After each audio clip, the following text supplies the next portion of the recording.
Our speaker for tonight, Madam Taaka Awori, became weary of sharing stories about bad leadership. This inspired her to concentrate her efforts on developing leaders who would revolutionize the practice of leadership in Africa.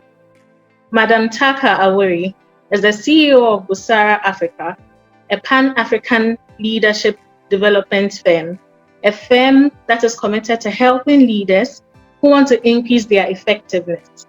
Busara Africa provides highly skilled coaches, organizational development consultants, process facilitators, and leadership development specialists to further boost one's leadership. She's a leadership trainer, certified coach, facilitator, speaker, and organizational development specialist with over 20 years of experience working with civil society, the private sector, and various government agencies in East, West, Southern Africa, Europe, and the US.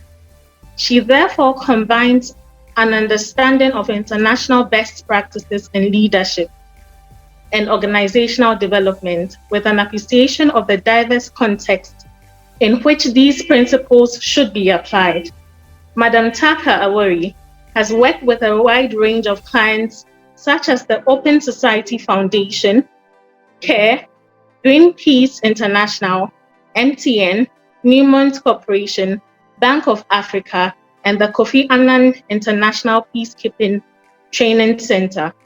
The time has come where we need to stop defining leadership by the rest of us and start defining leadership by the best of us. Ladies and gentlemen, please help me welcome Madam Taaka Awori. I'm so excited to be here, and thank you all for inviting me to join you in this space. Let me start by sharing with you 5 statistics that keep me awake at night. Are you ready for them? Because I'm hoping they will also keep you awake at night. So, number 1, by 2030, 1/5 of the world's population will be from Africa, and similarly tied by 2100, 1 in 3 people on Earth will be African. But that's the first statistic. Second statistic, by again, how do I even say it? Do I say 2100, 2100? You know that those years, but you know what I'm talking about. 2100, right? The world's biggest cities will be concentrated in Africa. So you can imagine Lagos, Khartoum, Kinshasa.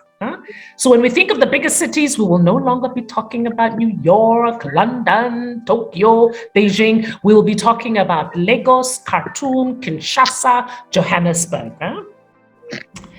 Number 3, in most African countries, 70% or more of the population are the people I'm looking at right now on my screen.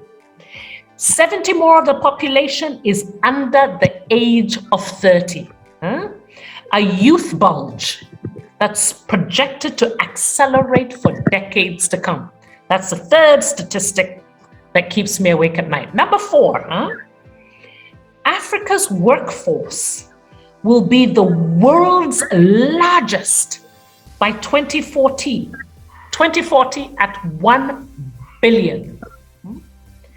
And finally, the 5th statistic is that currently, and this is research by Afrobarometer, 93% of Africans today have access to a mobile phone, but less than 2/3 have access to piped water. So these are the statistics that keep me awake at night. And I'll tell you why. It's not just the implications of the statistics, but it's because the implications can be widely contrasting. And what do I mean by that?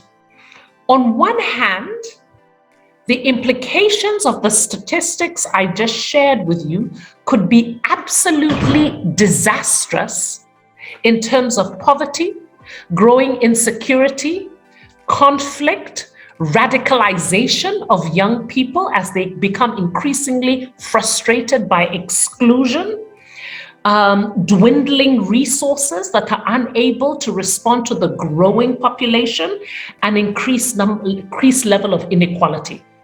That's one potential implication of those statistics.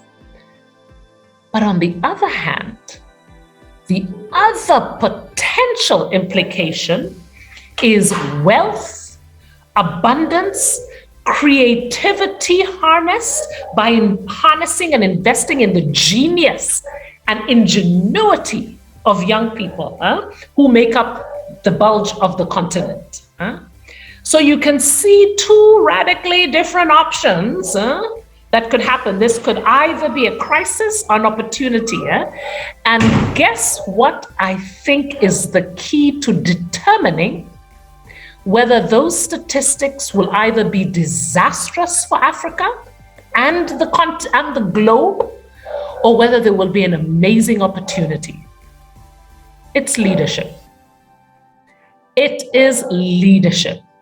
But it's not any type of leadership.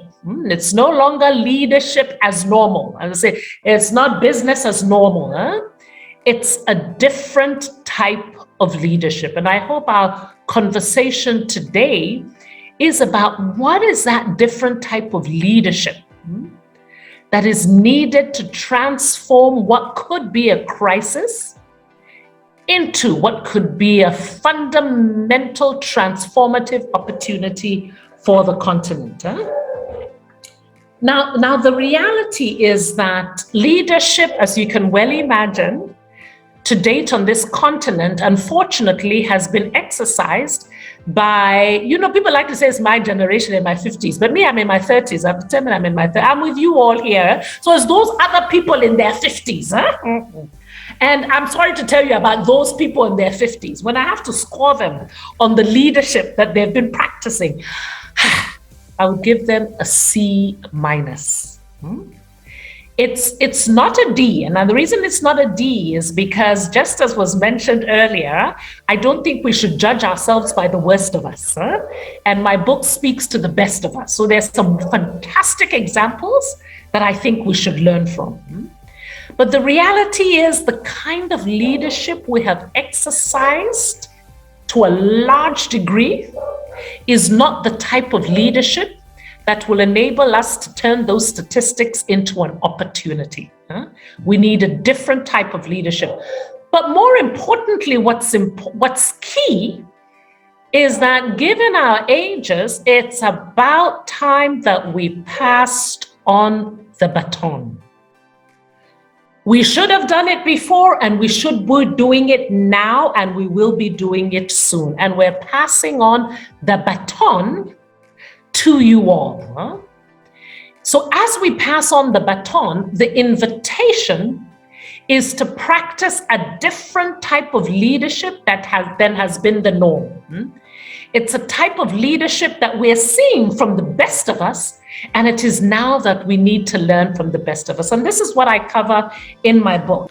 In the book, I talk about the leadership being in three kinds of big buckets, or three key pillars.